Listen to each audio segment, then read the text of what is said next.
তো hello guys, আবারও আমি ভিডিওতে আপনাদের স্বাগতম জানাচ্ছি। আজকে আমরা বলতে যাচ্ছি এই মলি ফিশটা কীভাবে ব্রিডিং করানো যায়।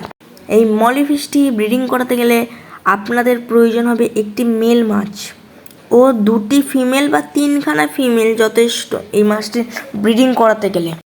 ও এই ব্রিডিং করাতে আপনাদের প্রয়োজন হবে একটি প্লাস্টিকের গামলা বা সোলার ক্যারেট।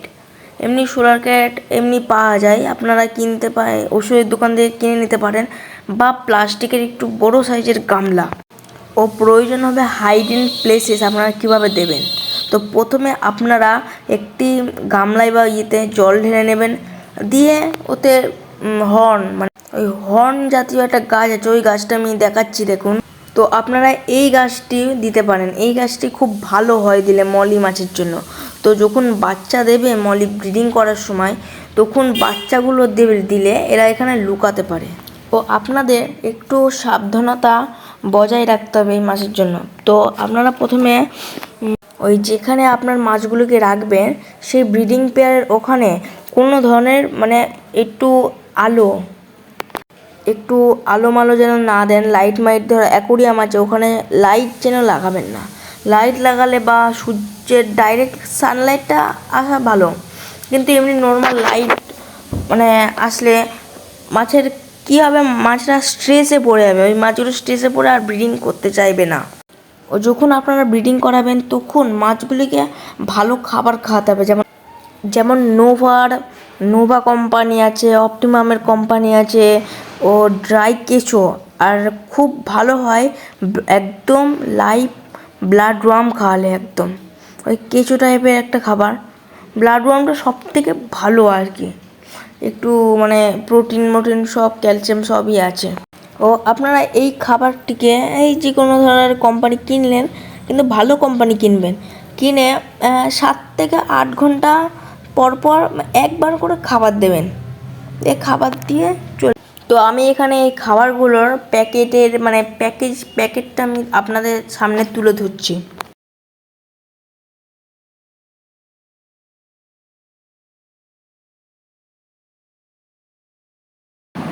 তো এই খাবারগুলো আপনারা এমনি কোনো দোকান থেকেই পেয়ে যাবেন খুব রিজনেবল প্রাইসে, যেমন ওই 100 টাকার মধ্যেই আপনারা সব পেয়ে যাবেন।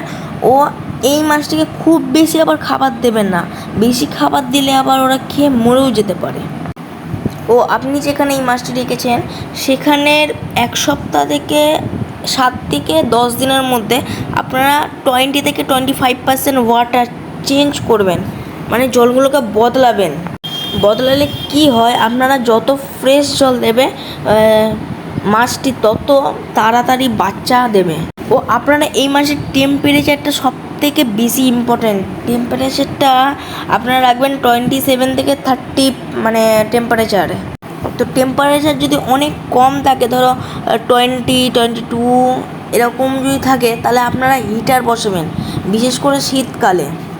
হিটারটা বসানোর পরপরই আপনারা দেখবেন যে মাছগুলো ঠিকঠাকই আছে। কিন্তু মাছগুলো আবার ঠান্ডায়, খুব বেশি ঠান্ডা পড়লে আবার মাছগুলো মরেও যায়। ওর জন্য হিটারটা লাগানো উচিত শীতকালে অন্তত। ও এর পরপরই দেখবেন আপনারা মেল মাছটি ফিমেল মাছটিকে চেস্ট করছে। এই চেস্ট করার 7 থেকে 10 দিন পরই আপনারা দেখবেন মলি মাছটির কিন্তু পেটটা একটু ফুলতে শুরু করেছে। তো সেই সময় সেই ফিমেল মাছটিকে মানে বিরক্ত করা যাবে না, মানে অনেক ক্ষেত্রেই হয়, মানে সবসময় হাত দিয়ে মাছগুলোকে ঘাটাঘাটি করা বা হাত দিয়ে তোলা, এইসব করলে মাছটি আরও স্ট্রেসে চলে আসে। তখন একদম ওকে প্রাইভেসি দিতে হবে সেই মাছটিকে। দিয়ে এরকম করার পর ঠিক আর 5 থেকে 6 দিনের মধ্যে আপনারা সেই মাছটি বাচ্চা দিয়ে দেবেন।